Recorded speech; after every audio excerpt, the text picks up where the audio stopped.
Good morning and welcome back mga kasuki. Welcome po kayo sa aking bahay. So ayan mga kasuki, meron po tayo ditong malinis na tilapia.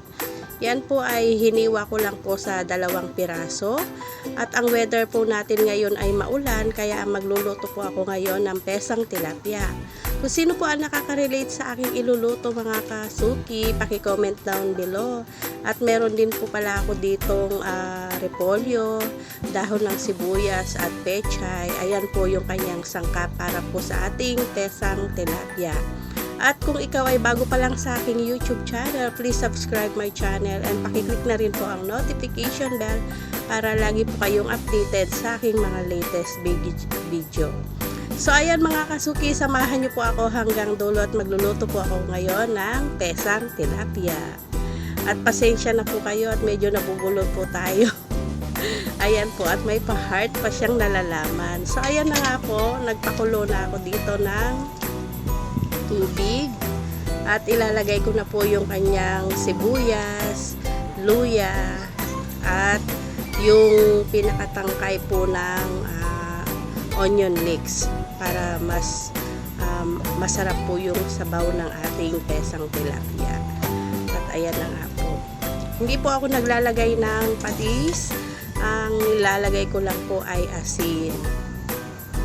At ayan na nga po, dahil po ay nakulo ng ating tubig, ilalagay ko na po dito yung ating isda. Ayan po, 2 piraso lang po yan at pinahiwa ko lang po ng 2 para maging 4.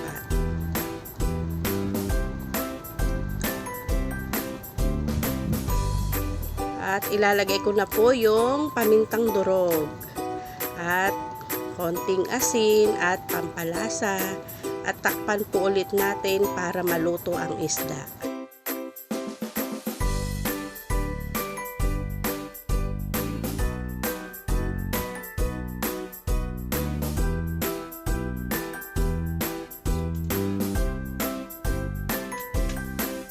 At ayan na nga po, dahil nakulo na po ang ating sabaw, yan po ay titikman muna natin kung tama na ito sa timpla.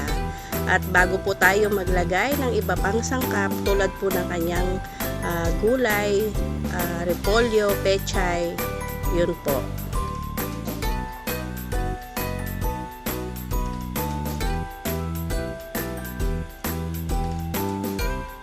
At dahil okay na po yung timpla, pwede na po nating ilagay yung kanyang gulay.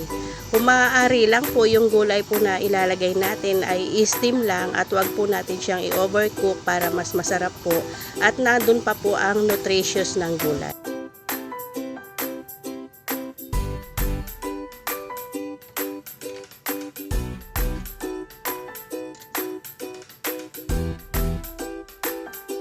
And finally, luto na po ang ating pesang tilapia. Kain po tayo and enjoy. Maraming salamat po sa walang sawang panonood. And God bless po sa ating lahat.